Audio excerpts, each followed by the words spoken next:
Olá, meus queridos alunos, sejam mais uma vez bem-vindos à nossa disciplina de Fisiologia. No dia de hoje, na aula de hoje, a gente vai trabalhar, vamos ver o sistema endócrino, a fisiologia do sistema endócrino.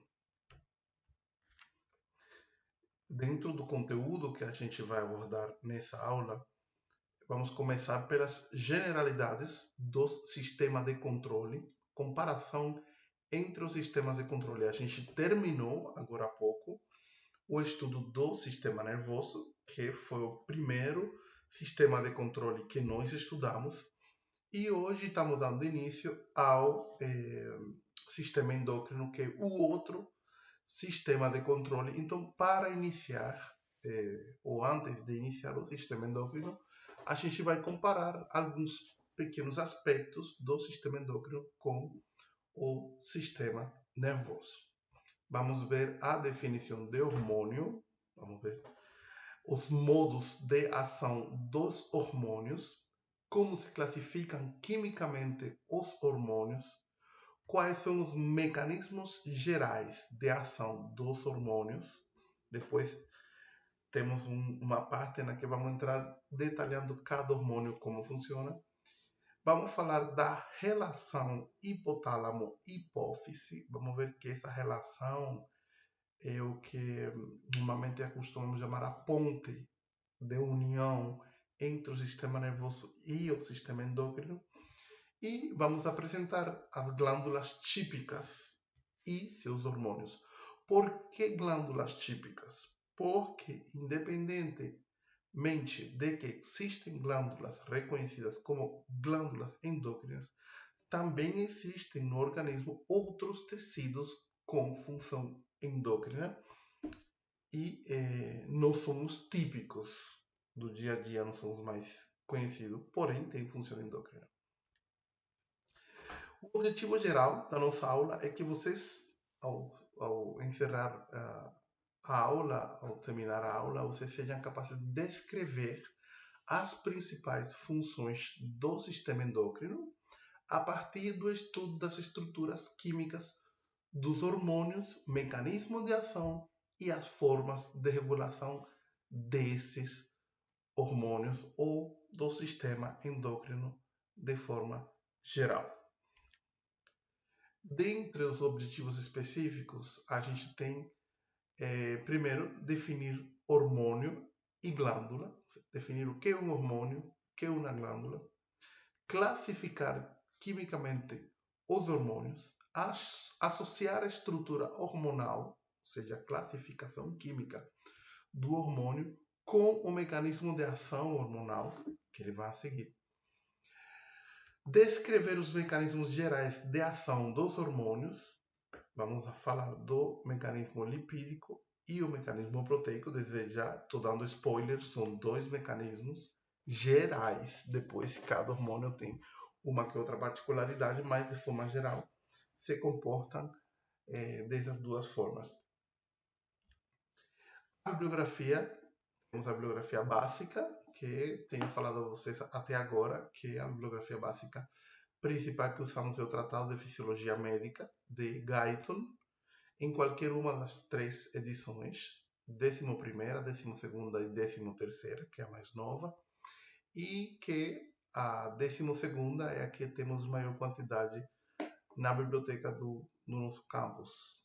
Temos também o Bernard Levy, de Fisiologia, e o livro de Fisiologia da Margarita Aires, certo? O conteúdo da aula de hoje ele vai estar nesses capítulos aqui, capítulo 74, capítulo 75, 76, 77, 78 e 79, certo? A gente faz um resumo, apresenta um resumo e temos que realizar a leitura, não? Então, do capítulo 74 até o capítulo 79. Então, vamos falar então dos sistemas de controle. Desde a primeira aula, da introdução à fisiologia, eu falei para vocês que os sistemas de controle eram dois, e esses sistemas de controle eram o sistema nervoso e o sistema endócrino. E eles vão ter características próprias que diferenciam um do outro. Vamos começar pelo sistema nervoso. Ele modula respostas de frequência, ou seja, respostas, digamos, rápidas, sim. E já o sistema endócrino, ele modula respostas de amplitude, grande quantidade de, digamos, espaço dentro do volume do corpo e tempo. Então, essa amplitude maior do sistema endócrino. As respostas do sistema nervoso, elas são respostas mais rápidas e relativamente curtas ou fugazes. O sistema endócrino, lembrem que, desculpa, o sistema nervoso, lembrem que ele é muito elétrico.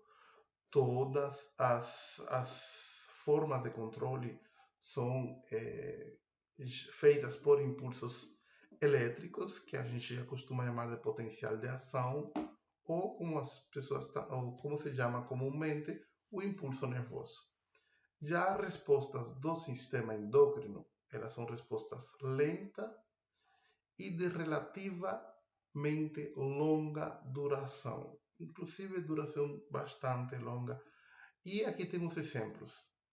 No caso do sistema nervoso, temos, por exemplo, o controle da pressão arterial, que tem que ser uma resposta muito rápida, e a resposta do equilíbrio. Lembram quando a gente falou do órgão do equilíbrio? Pois perfeito. Esses tipos de controles rápidos, fugazes, pertencem ao sistema nervoso, que em definitiva tem um comportamento muito elétrico. Já no caso do sistema endócrino, as respostas de longa duração, temos, por exemplo, o crescimento, desde o crescimento infantil até o segundo crescimento, que acontece durante a adolescência. E outro exemplo é o metabolismo da reprodução, controle do ciclo menstrual da mulher, o controle da espermatogênese no homem, o controle da gravidez. Então, são processos de longa duração que são controlados pelo sistema endócrino. Os efeitos, vamos falar de efeitos, os efeitos no sistema nervoso são efeitos bem localizados. Ou seja, um neurônio, ele vai levar o axônio dele até o ponto onde vai ser feito ou realizada a ação biológica. Ele vai descarregar aí naquele ponto. São sinapses que acontecem e bem localizadas. Já os efeitos do sistema endócrino são efeitos geralmente distribuídos. Por quê? A gente vai ver agora que o sistema endócrino, o hormônio, ele é liberado no sangue. É liberado o hormônio no sangue, ele vai se espalhar por todo o organismo e, logicamente, ele vai agir onde estiver um receptor para esse hormônio. Então, aí temos mais uma diferença. E essa última característica, eu falei já que as sinais elétricas ou químicas, célula a célula, esses efeitos são mais localizados porque os sinais elétricos ou químicos acontecem célula a célula. Já os sinais químicos transportados pelo sangue e a linfa vão até o alvo de forma espalhada pelos líquidos corporais, sangue e linfa. A adaptação do sistema nervoso é imediata e o sistema endócrino ele é mais encarregado da manutenção da homeostase. Então, se a gente for resumir tudo isso que a gente falou aqui, o sistema nervoso ele age de forma rápida, fugaz, com uma adaptação imediata, e o sistema endócrino ele age mais lentamente, porém com uma maior duração. Então, aqui temos uma apresentação geral das glândulas endócrinas típicas.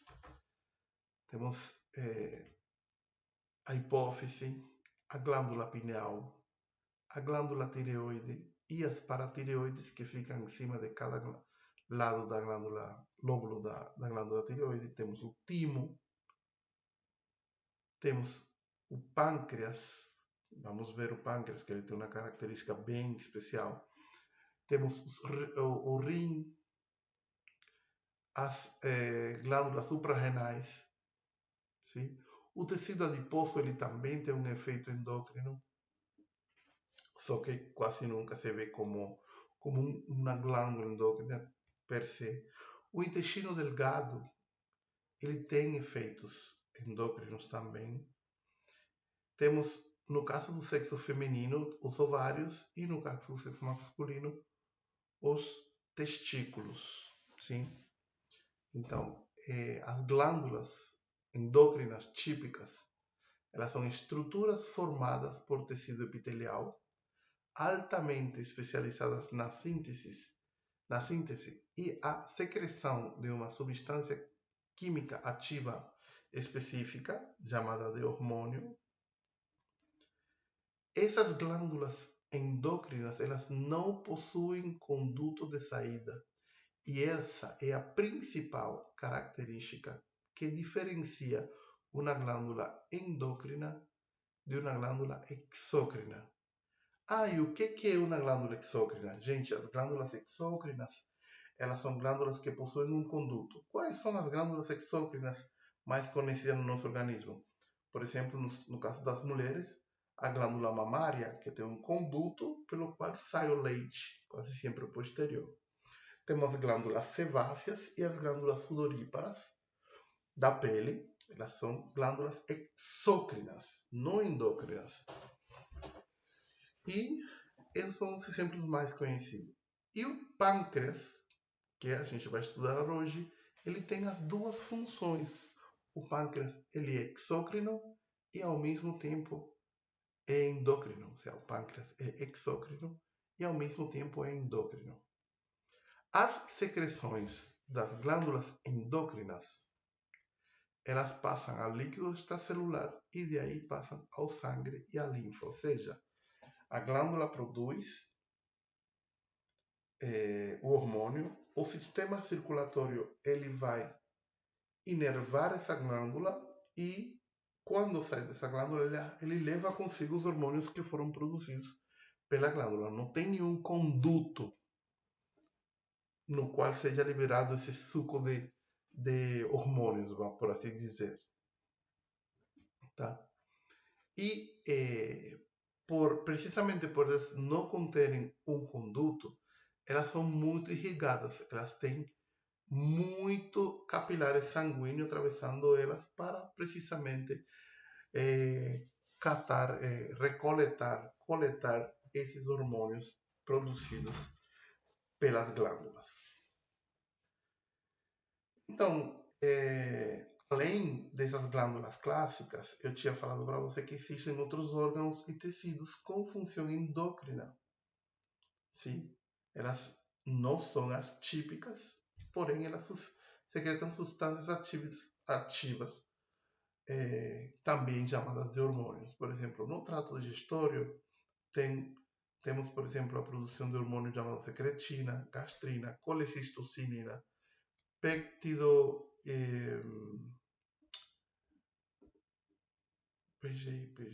prostaglandinas I, que atuam de forma local no próprio sistema digestório. No fígado estão as somatomedinas e o angiotensinógeno, que a gente vai falar deles em algum momento. Na placenta se produzem os estrogênios e a progesterona.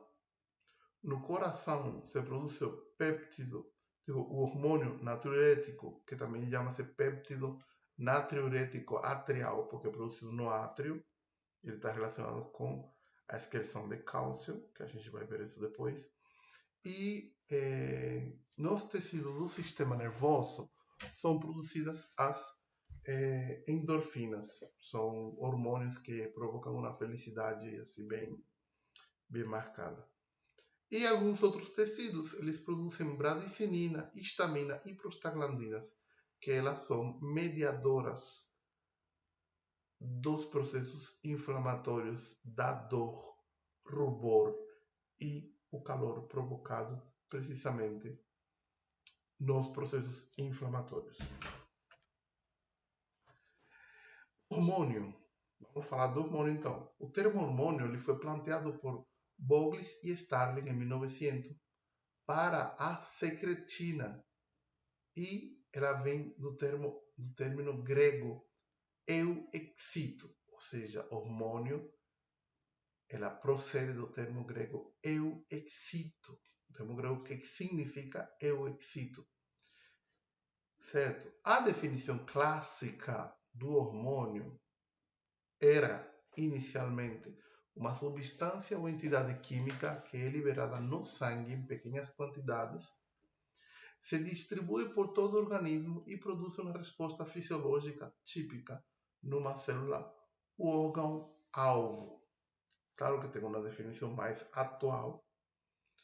E os hormônios, então, são chamados de entidades químicas com atividade biológica liberadas ao líquido extracelular, do líquido extracelular ao sangue ou à linfa, e são transportadas por esses fluidos até o órgão-alvo. Portanto, podem agir localmente ou à distância. E essa parte da distância é bem marcada e bem interessante do efeito de um hormônio que está, por exemplo, de uma glândula que está lá na base da cabeça, do encéfalo, e produz pequenas quantidades de hormônios que vão ter efeito em diferentes órgãos do corpo. Agora, temos os modos de ação dos hormônios. Esse modo de ação dos hormônios depende da distância a qual atua esses hormônios, da via de comunicação e do tipo de células aos quais afeta. Por exemplo, temos hormônios com função autócrina. Essas células secretam hormônios que exercem ações específicas na própria célula secretora. Vejam aqui hormônio sendo liberado pela glândula e ele age sobre um receptor que está na própria célula que o liberou. Um hormônio com função autócrina. Auto da mesma célula que o liberou. Os modos de ação com função parácrina. O agente secretado, ou seja, o hormônio, ao líquido extracelular, influi nas células vizinhas, inclusive célula secretora e branco podem formar parte do mesmo órgão. Por exemplo, o pâncreas. São células, a função parácrina, vejam aqui na figura, que o hormônio é secretado por uma célula e ela vai agir sobre células vizinhas. E por que o exemplo do pâncreas? É porque assim, no pâncreas tem 3 tipos celulares. O pâncreas endócrino ele tem 3 tipos celulares. E tem, desses 2 tipos celulares, secretam 2 hormônios diferentes que eles têm função antagônica. Então, quando um hormônio é liberado, ele inibe a liberação do outro e vice-versa. E a gente vai ver esse controle parácrino da insulina e o glucagon, que regulam os níveis de glicose no sangue. Então, a função parácrina, uma célula ela vai inibir a liberação de outros hormônios pela célula do lado. Então, ela vai agir nas células vizinhas. Função parácrina, o agente secretado, ele vai ter efeito sobre as células vizinhas. E, finalmente, temos a função endócrina, onde a molécula mensageira é transportada pelo sangue ou a linfa até o órgão branco.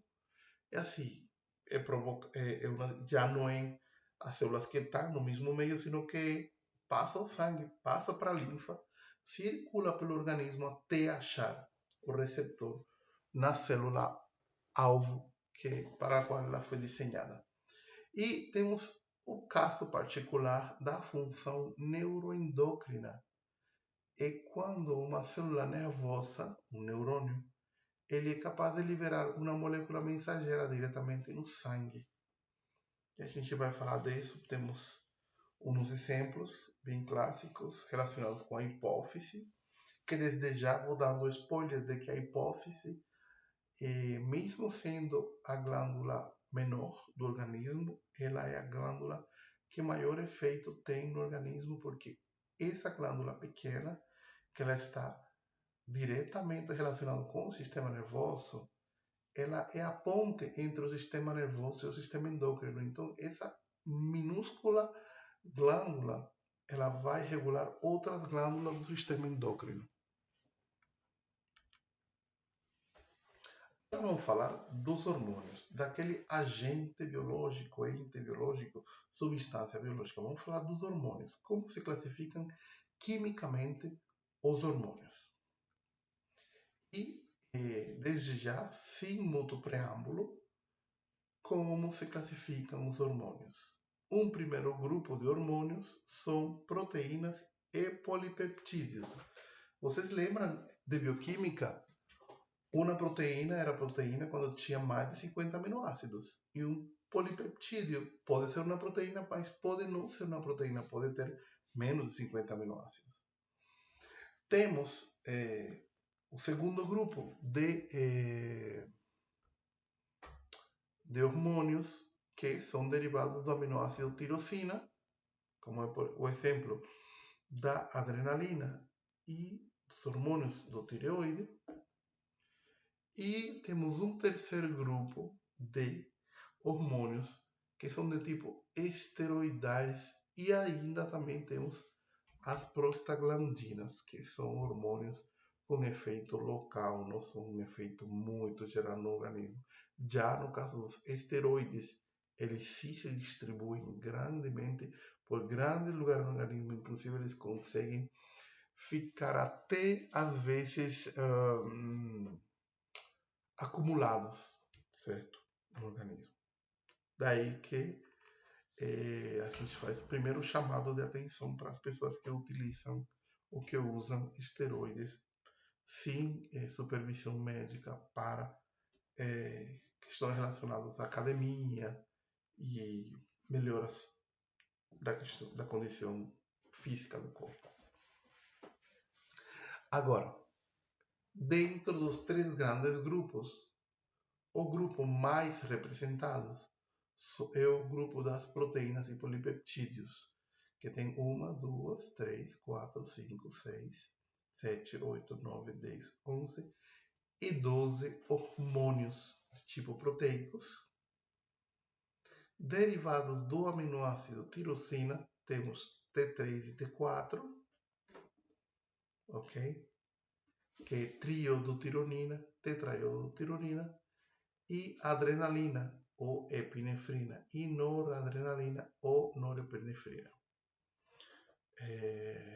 Essas aqui vocês vão escutar muito se trabalharem em um serviço de emergência, são muito utilizadas. E de tipos esteroidais, temos aldosterona, cortisol, estrógenos, progesterona, testosteronas e as próprias prostaglandinas, que são mediadoras de processos inflamatórios e dor. processo de dor. Aqui temos um exemplo da via que se utiliza para a síntese da epinefrina e norepinefrina, inclusive da dopamina, que ela não é um hormônio exatamente, ela é um neurotransmissor, que a gente falou desse neurotransmissor na aula passada. Lembra que a doença que utilizamos como motivação para a aula passada, ela era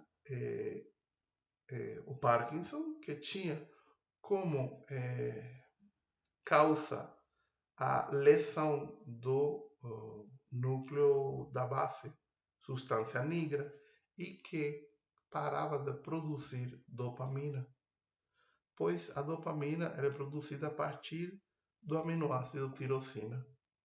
Tá? E aminoácido tirosina vocês devem conhecer da disciplina de bioquímica. Então, os derivados do aminoácido tirosina são norepinefrina, epinefrina, ou a mesma coisa, adrenalina e noradrenalina. E, por outro lado, temos tetraiodo, tironina e a triodotironina, que também se chama, que possui 3 iodos, certo? A tiroxina, que é a T4, é a mais, digamos, ativa das duas, que são hormônios liberados pela glândula tireoides. Já epinefrina e norepinefrina, elas são produzidas pelas glândulas suprarrenais. Derivadas do colesterol são produzidas principalmente pelo córtex, a parte externa das glândulas suprarrenais. Temos aldosterona, temos cortisol. E,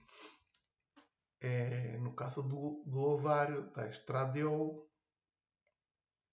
E no caso do testículo, a testosterona, que também é um derivado do colesterol.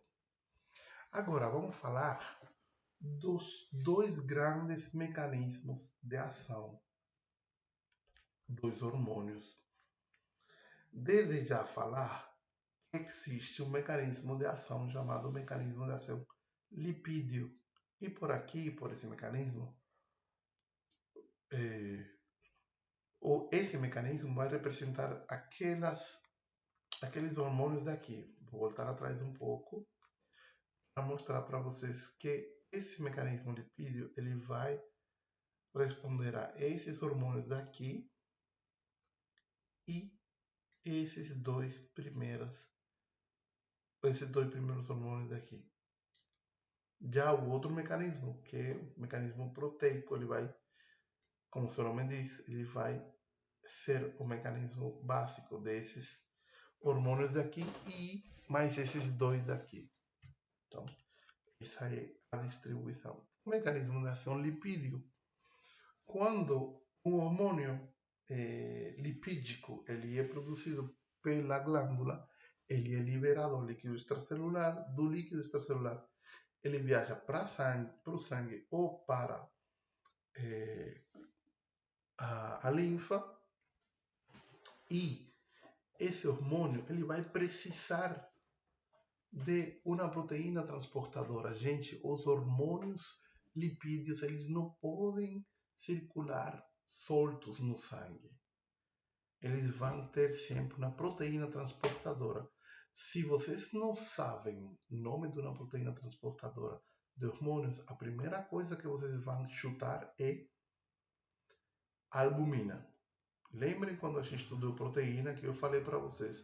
Dentre as proteínas que circulam no sangue, encontra-se a albumina, que é a mais comum, é a que mais concentração está no sangue. Então, pois, uma das funções da albumina é transportar hormônios de tipo lipídico, ou seja, esteroidais. Temos um mecanismo de ação proteico, que ele acontece naqueles hormônios que são de tipo proteico, mais adrenalina e noradrenalina. No caso desse tipo de mecanismo de ação proteico, de forma geral, esses hormônios eles não precisam viajar pelo sangue acompanhado de nenhuma enzima ou proteína ou transportador, porque eles são solúveis no meio aquoso, que seria o período do sangue, da linfa e do líquido extracelular. Esse hormônio proteico, ele chega no receptor, ele não atraviessa a membrana, como no caso anterior. O hormônio, vejam que o hormônio lipídico, ele atraviessa a membrana celular, ele vai ter uma proteína receptora nesse citoplasma e esse hormônio ele vai chegar até o próprio núcleo celular e no próprio núcleo celular ele vai provocar uma transcrição dos genes que vão induzir alguma resposta de tipo criar uma nova proteína que não estava sendo utilizada nesse momento, aumenta a concentração dessa proteína. Então, o hormônio de tipo lipídico, ele vai atravessar tanto como a membrana celular como a membrana nuclear. E ele não precisa de um transportador para atravessar essa membrana, ele simplesmente atravessa a membrana, porque já que é lipídico, a membrana lipídica, e ela vai poder atravessar essa membrana, tanto da membrana nuclear quanto a membrana citoplasmática.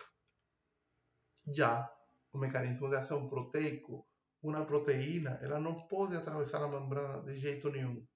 Então, que deve existir um mecanismo de receptores acoplados à proteína G. Aí, essa proteína, a subunidade G desse receptor, ele vai ativar uma enzima chamada enzima ciclase. E essa enzima ciclase, ela pode converter ATP ou GTP em ATP cíclico ou GTP cíclico, que é isso aqui. E esse são chamados de segundo mensageiro. Primeiro é o hormônio, segundo mensageiro. Segundo mensageiro é quem vai ativar uma cascata de reações que acontecem no citoplasma da célula até ser executada a ação biológica em resposta ao efeito desse hormônio proteico ou polipeptídico. O mecanismo de ação proteico ele pode ser variado, que a gente acabou de ver agora. O hormônio se une ao receptor, esse receptor ele está acoplado a uma proteína G. Essa proteína G, tanto liberando uma subunidade, ela pode abrir um canal iônico, pode entrar sódio, pode sair potássio, pode entrar cálcio, que é um dos efeitos clássicos desses efeitos, é o efeito da adrenalina. A adrenalina tem esse efeito em algum tipo de tecido. Outra coisa que eu quero deixar claro para vocês.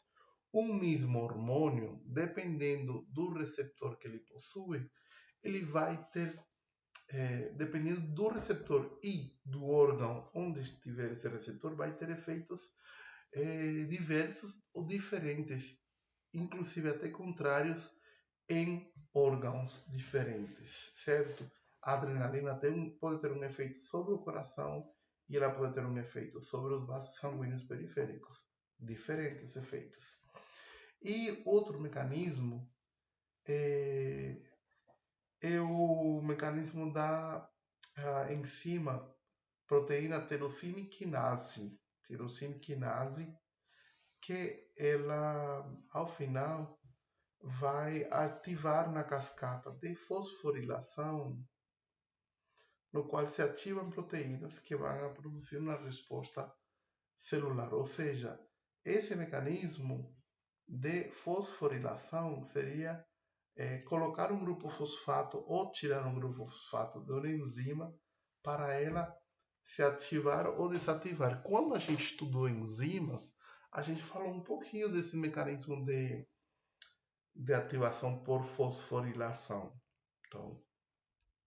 Então, agora vamos ver a relação hipotálamo-hipófise, aquele ponto de relação entre o sistema nervoso e o sistema endócrino.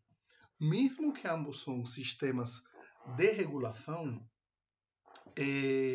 na minha opinião, o sistema nervoso ainda ele tem, digamos que um predomínio, um poder sobre o próprio sistema endócrino. Ele, digamos que é um pouquinho poderoso e a estrutura do hipotálamo, que faz parte do sistema nervoso, ela está conectada por um pequeno halo com a hipófise, que eu já tinha falado para vocês, que é a glândula reitora, por assim dizer, a glândula muito, muito pequenininha, porém que ela tem um efeito trófico sobre as outras glândulas do sistema endócrino. Não são muito reguladas pela hipófise o pâncreas e o pâncreas um pouquinho menos. Então, vamos ver a hipófise. A hipófise, ela é uma glândula muito pequena, sim? Ela está contida por uma fossa óssea do osso esfenoide. Essa fossa óssea que vocês veem aqui, ela se chama cela turca, a cela turca. E, historicamente, sobretudo os egípcios, eles acessavam a cela turca quando eles faziam aqueles... embrulhavam os faraós em tecido para eles viverem para a eternidade e tudo mais. Eles acessavam a cela turca com uns ganchos, uns arames por aqui, pelo nariz, para acessar a cela turca. Ela está unida ao hipotálamo, que seria essa parte daqui de cima, mediante um pedúnculo, que é esse pedacinho aqui. O que oferece a essas duas estruturas uma relação tanto anatômica quanto fisiológica. Essa relação é muito estreita, e a gente vai ver agora essa relação tão estreita quando a gente entrar em detalhes das partes dessa hipófise, que ela possui um lóbulo neural, que fica na parte posterior, e ela possui um lóbulo anterior, que não é neural, ou seja, esse lóbulo anterior ele não tem a mesma origem que o lóbulo posterior. É uma estrutura bem pequenininha e que, desde o surgimento embrionário, ela já tem duas partes bem definidas, que elas vêm de folhetos diferentes do cigoto. Sim? Essa parte daqui, ela vem da parte do ectodermo, e essa outra parte aqui, ela vem igualzinha a qualquer outro tecido epitelial, a mesma origem que o tecido epitelial. Essa é a origem neural e essa parte é de origem epitelial. Essa glândula, como eu já tinha dito, ela controla a atividade de algumas glândulas endócrinas, e outros eventos independentes também acontecem a partir dela. Então vamos começar da parte posterior da hipófise, que se chama neurohipófise. A neurohipófise é essa parte que está representada aqui mais detalhada. O lóbulo anterior está de cinza aqui para não ressaltar ele, e a gente tem aqui o lóbulo posterior. Aqui está o hipotálamo, que seria a parte superior, pedúnculo, para juntar, e aqui estaria a neurohipófise. Se vocês observam aqui, existem dois núcleos formados por núcleos de neurônios. Esse é o núcleo supraóptico e o núcleo paraventricular. São células magnocelulares neurosecretoras, Ou seja, são hormônios que têm a função de secretar, desculpem, são neurônios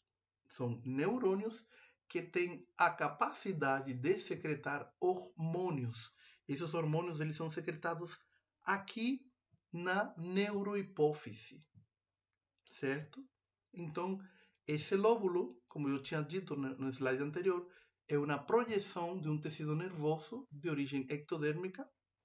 Esse lóbulo aqui, ele não produz os hormônios. Ele armazena e libera esses neurohormônios que foram produzidos aqui no hipotálamo. E uma vez que chega aqui, pois os leitos capilares, como acontece em qualquer glândula endócrina, os leitos capilares eles irrigam, penetram nessa parte e coletam no fluxo sanguíneo, no escoamento sanguíneo, coletam esses hormônios produzidos pelos núcleos supraóptico e o núcleo paraventricular. Então, aí as características dessa neurohipófise. Já a hipófise anterior, a adenohipófise, ela tem uma relação indireta com o hipotálamo. A relação da anterior é uma relação mais direta. Agora é uma relação indireta com o hipotálamo. Ela é uma zona eminentemente glandular de origem endodérmico, equivalente do tubo digestório, e as células produzem grande quantidade de hormônios em resposta a sinais químicos provenientes do hipotálamo. Então, aqui no hipotálamo estão as células parvicelulares neurosecretoras e é a forma em que o sistema nervoso vai se relacionar com o sistema endócrino. Porém, é diferente da neurohipófise, porque aqui a gente encontra uma estrutura capilar que irriga essa parte do hipotálamo e coleta os hormônios que são produzidos por essas células parvicelulares, levam esses hormônios até o lóbulo anterior da hipófise, onde há células capazes de produzir outros hormônios. Esses hormônios que são liberados aqui, eles são chamados de fatores reguladores. Eles vão regular a essas células daqui. E essas células daqui, então, vão, no momento específico, liberar um hormônio. Essas células parvicelulares neurosecretoras, elas transportam esses hormônios pelos axônios delas até essa parte. São liberados esses hormônios hipofisiotrópicos, eles são transportados pelo sangue daqui até aqui.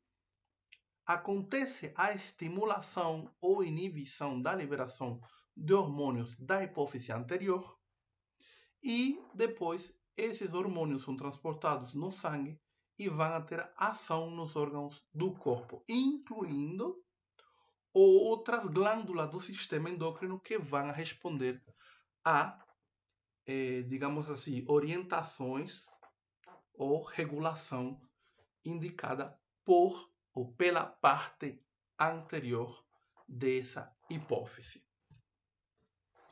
E essa relação que vemos de hipotálamo hipófise é assim. Tem os fatores de liberação e os fatores inibitórios que estão lá em cima no hipotálamo, na parte superior, acima da glândula.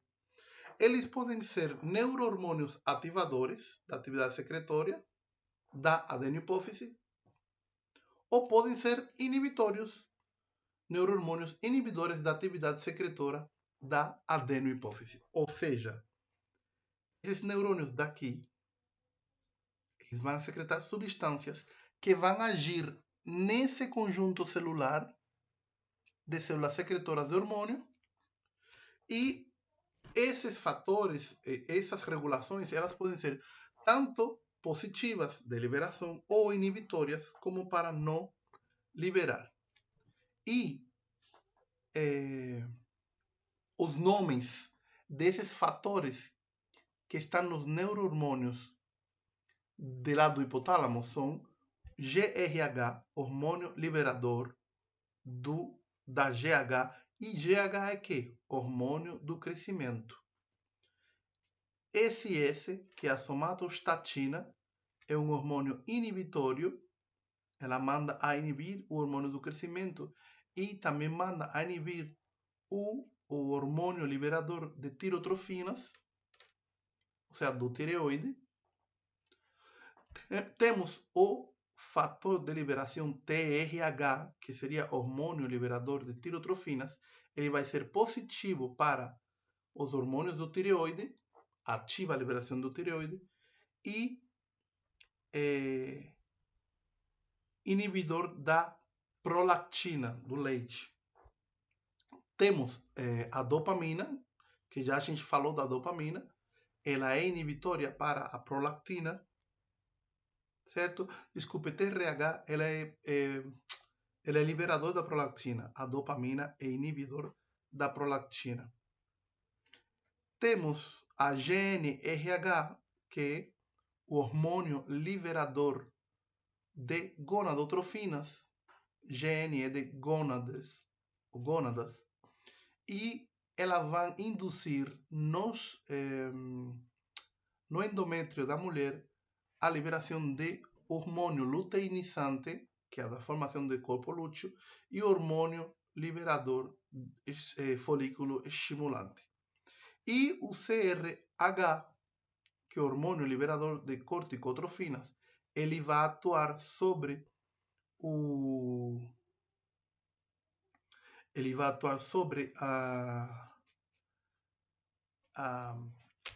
as glândulas suprarrenais e vão a induzir a liberação de endorfinas e encefalinas. E temos o hormônio antidiurético, que ele pertence à neurohipófise, que ele vai liberar também adrenocorticotrofinas, cortisol e aldosterona, certo? Esses hormônios daqui de baixo são os hormônios da adenohipófise, e esse é um hormônio da glândula suprarrenal, que fica acima do rim, e esse aqui é a ADH, que é também chamado de hormônio antidiurético. Ela tem um efeito direto também sobre o rim, que a gente vai ver em algum momento da nossa disciplina. GH é o hormônio do crescimento. TSH, hormônio estimulante da tireoides. PRL, prolactina, um hormônio para a liberação do leite, no caso do amamantamento. Hormônio luteinizante é o hormônio que forma o corpo lúteo quando o óvulo ele não é fecundado. Então acontece um dos hormônios que desencadeia a menstruação. Hormônio folículo estimulante, esse folículo, antes de ser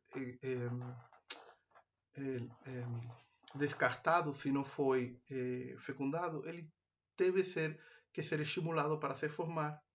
E o hormônio estimulante do córtex adrenal, onde se produz cortisol e aldosterona, que o cortisol, no caso, ele tem um efeito sobre o metabolismo energético de lipídios e carboidratos, e a aldosterona, ela é um hormônio que tem a ver com os minerais, e é o único hormônio que controla, por exemplo, os níveis de potássio no organismo.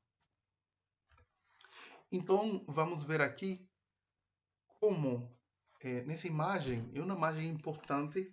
Eu acho que é uma imagem que vocês deviam guardar para vocês, porque ela vai representar quase todo o controle endócrino da glândula mais importante do organismo sobre o resto das glândulas ou de outros tecidos. Ela está representada aqui enorme, como se ela fosse maior que as outras, porém, em questão de tamanho, ela é a menor de todas, só que ela tem um efeito sobre muitas das outras glândulas do organismo. Vamos começar pelo lado direito, na forma do sentido do relógio, apresentar cada uma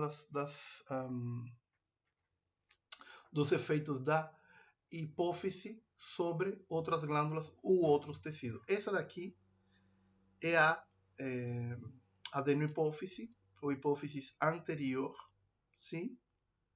Ela tem dois tipos celulares principais, tem os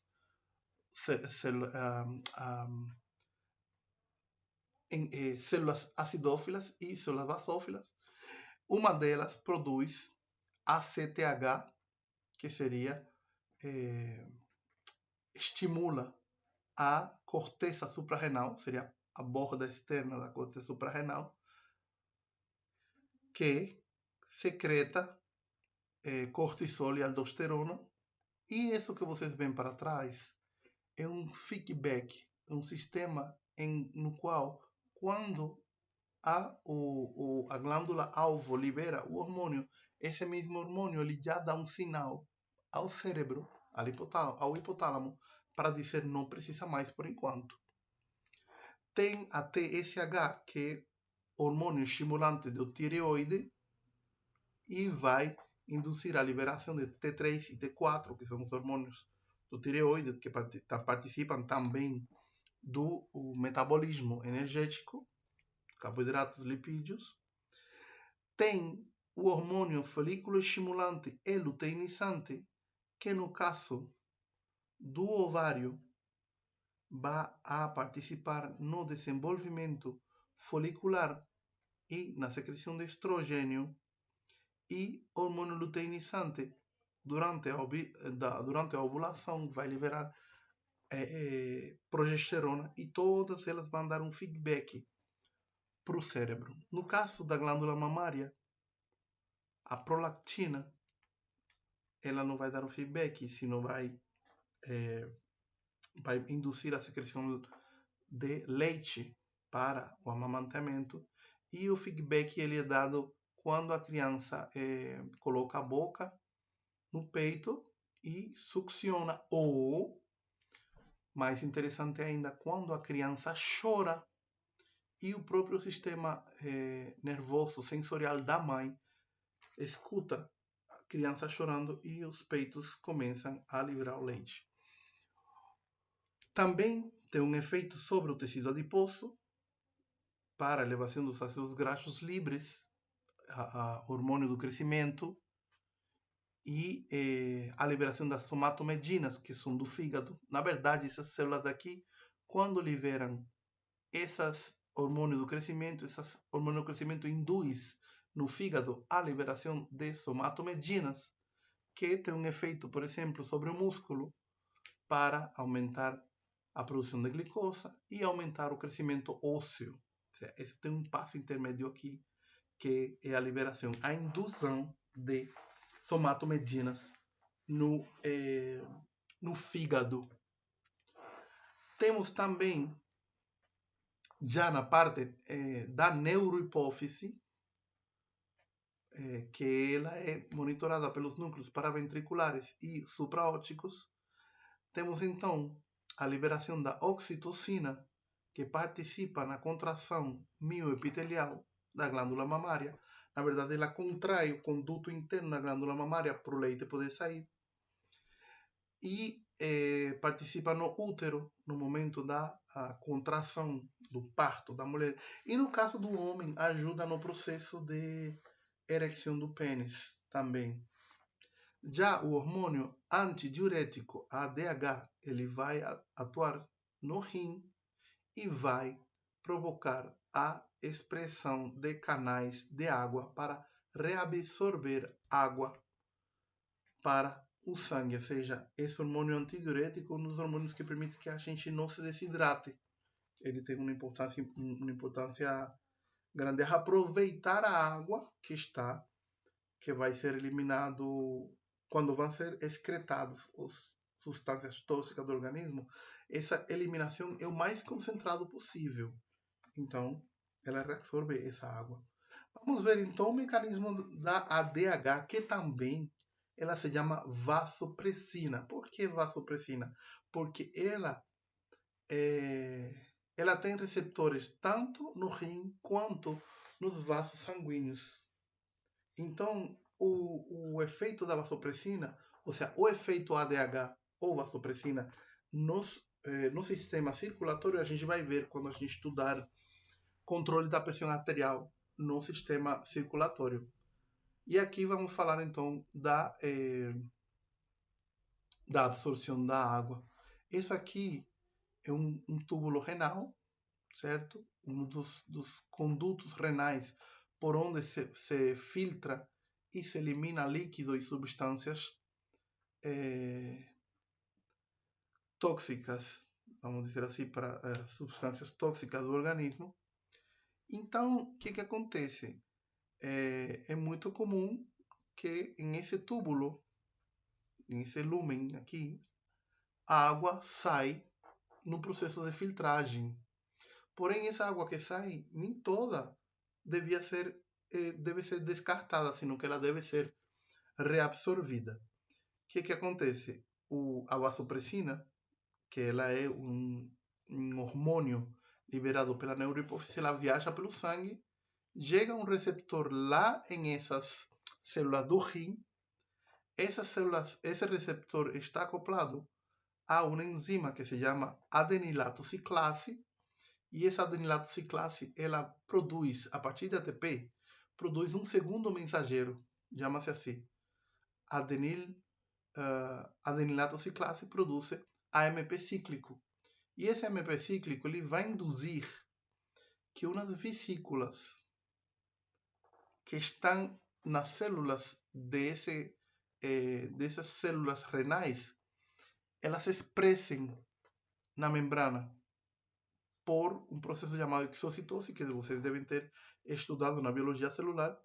Então, esses canais se expressam nessa membrana do túbulo coletor e a água começa a entrar para essa célula e dessa célula passa para o sangue.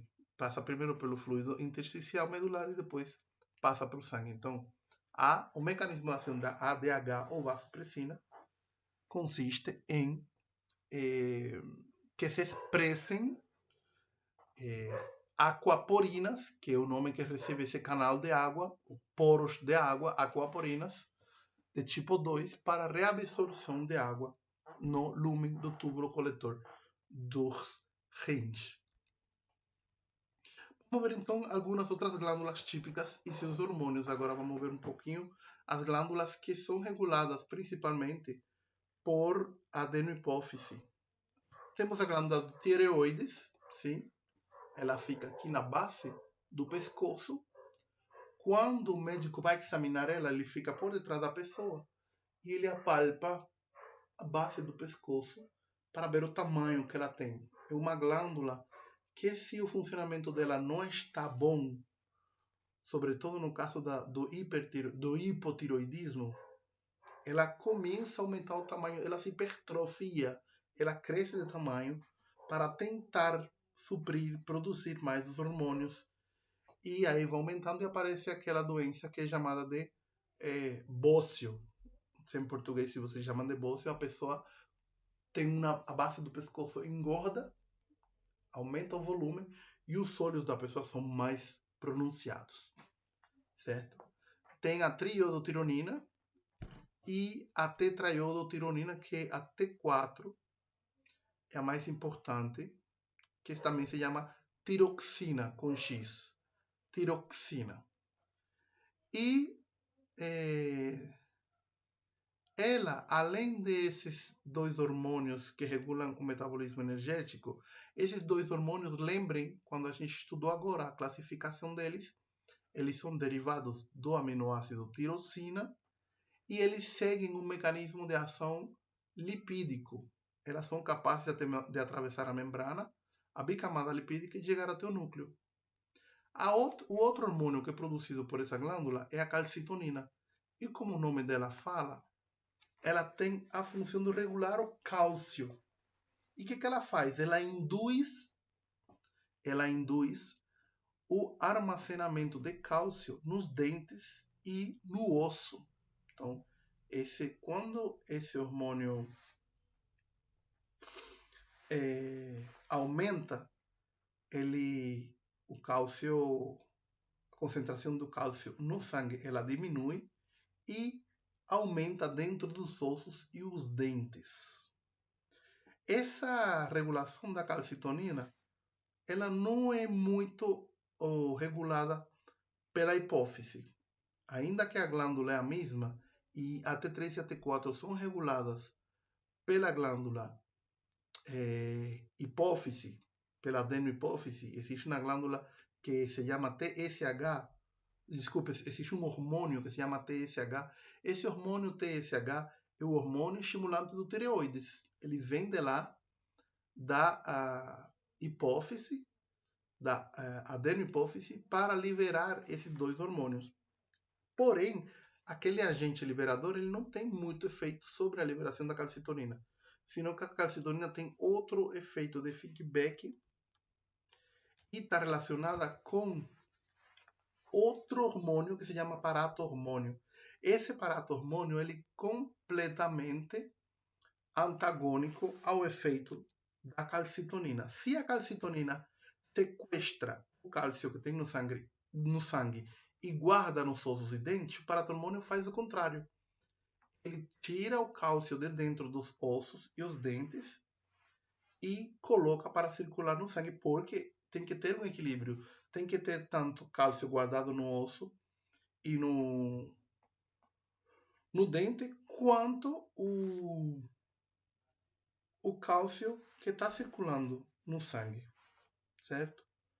O que acontece então quando o tireoide, ele às vezes tiram o tireoide da pessoa e por erro não deixam os quatro glândulas paratireoides aí, são esses 4 pontinhos aqui que ficam acima da tireoides, que é esse aqui, ficam por lado de trás. Às vezes se tira a glândula tireoide e por erro se leva esse paratormônio, essas glândulas paratireoides, depois se deixa de produzir paratormônio e a pessoa tem efeitos bastante complicados, certo?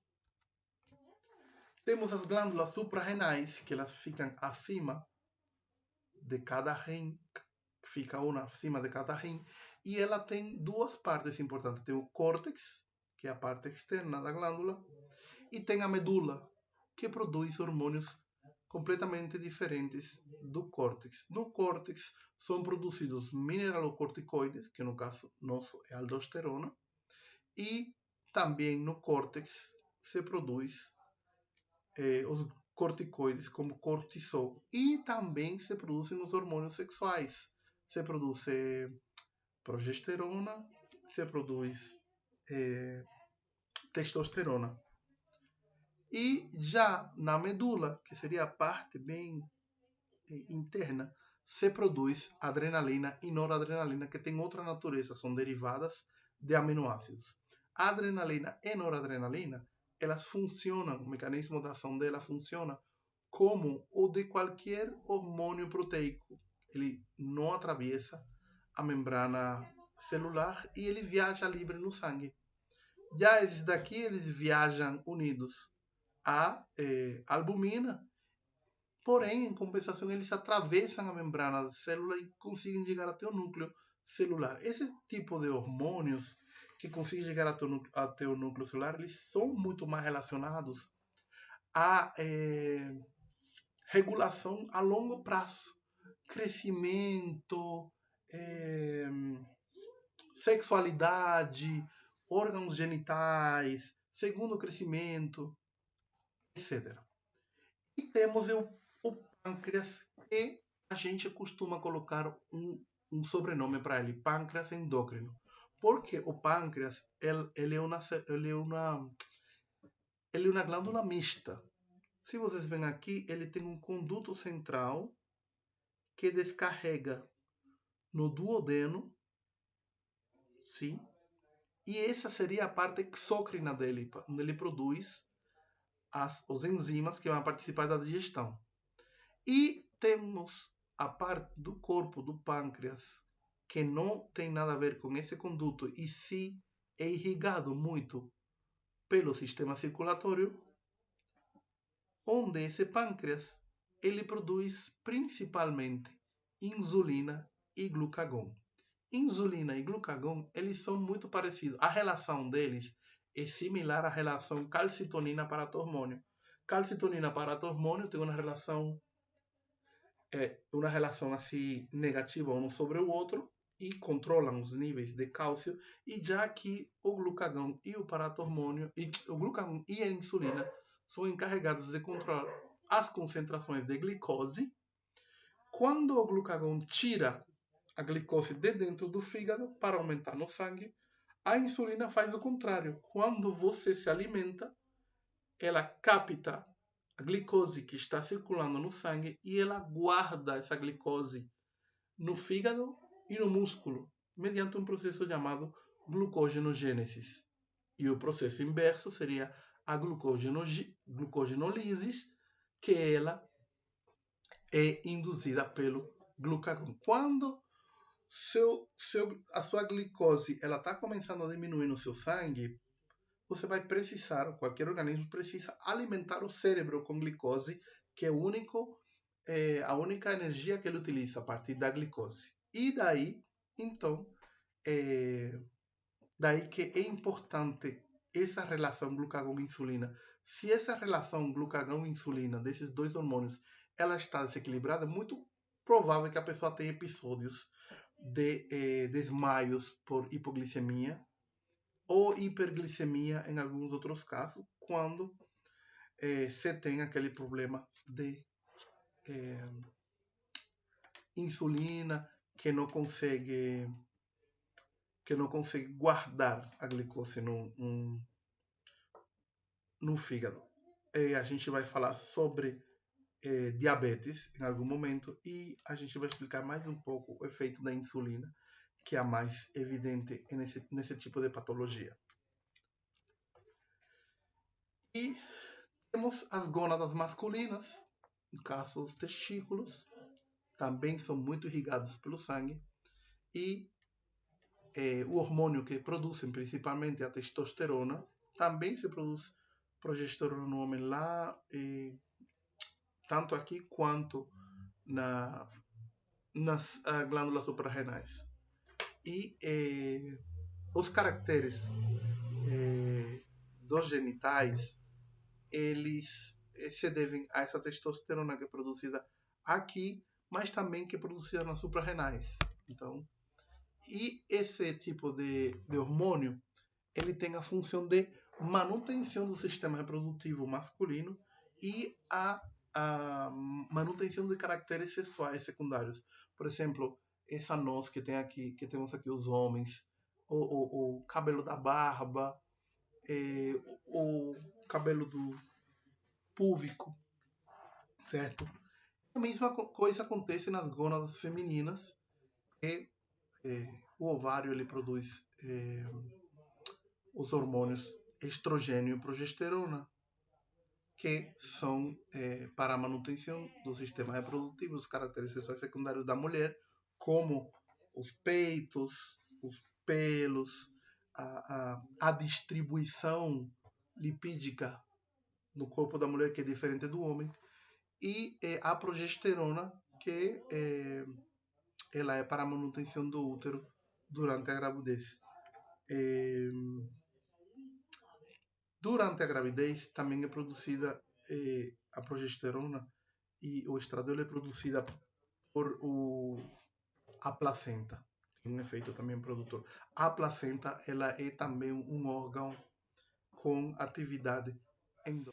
Bom, para encerrarmos a aula de hoje, Vamos às conclusões. A primeira conclusão da nossa aula de hoje é que os hormônios são entidades químicas com atividade biológica liberadas ao líquido extracelular, aquele que faz